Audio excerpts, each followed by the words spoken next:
All right, another big win for you guys this morning. What's been working in your mind? What's been working best that has led to the success over the last couple games?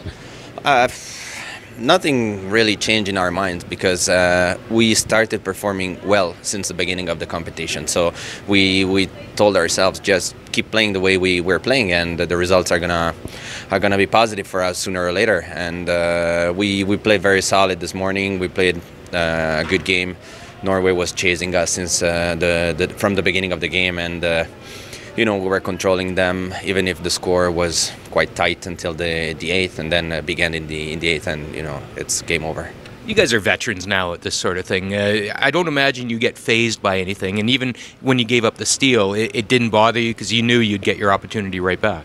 That's right. I mean, as I said, we were controlling the game, so they stole one with a measure, and we knew we had hammer in the 8th, and we knew we could play a good end.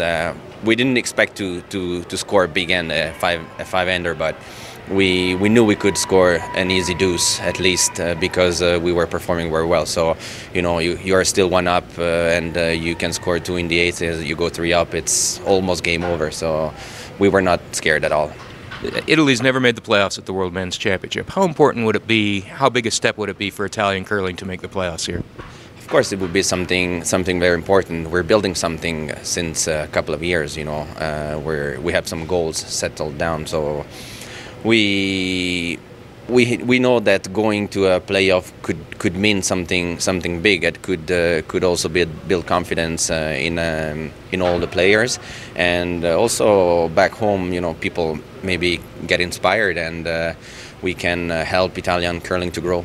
If I were to compare the Joel of today to the Joel Retornaz in 2006, what's the biggest difference apart from no, there's no gray hairs, but how have you evolved as a player, do you think? There's no gray hair, but there's less hair. So no, I mean, I've been around for a while now, so I think I can handle the pressure situations a little bit better than I used to.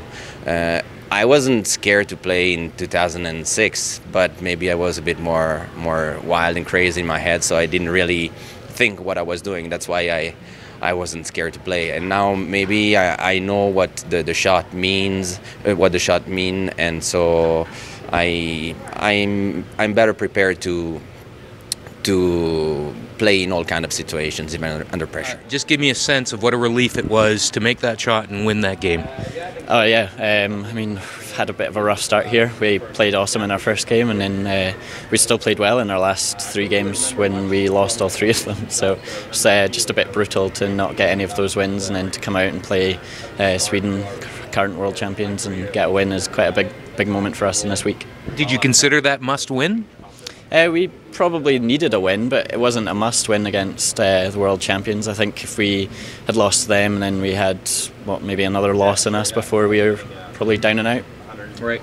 What did you like about the way the team performed today that maybe wasn't going your way, or was it just a matter that you got some rewards today for some good shots? Yeah, it was probably that we were putting a bit more pressure on the opposite team. We were always under the pressure in the last 3 games, so getting a bit more of a kind of stance in a game is quite key for us, and we managed to do that.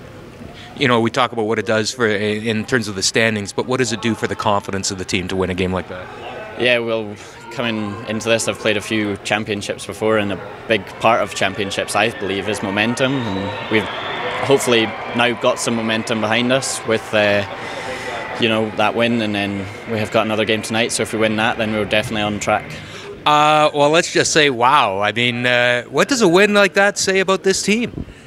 Well, it's kind of what I've experienced with these guys almost all year. They just don't give up, and I mean, kudos to them. It wasn't looking good after 5, but they just seem to be plug along. No matter what the score is, they just keep fighting, and it's a great attribute of theirs. What was the nature of the conversation at the 5th end break? Well, to be honest with you, I went out there and I said, "Hey, have you guys seen Team Japan?" I mean, I thought they were in here somewhere, but I can't find them.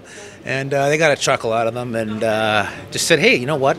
We're down 4, and with the 5 rock rule, you never know. I just keep plugging along, guys, and it worked." Right. Does a win like that make a statement about this team, do you think? Well, yeah. I mean, I think it does. They don't give up. and they're just going to keep fighting, and that's going to serve them well moving forward in this competition for sure. And how important was it to bounce back after the loss as well? I mean, you never want to lose 2 in a row at an event like this, obviously. Wow, it's such a tough field, and we got a tough road ahead of us. You know, I think we've got a lot of the top teams left, so every win is important for us.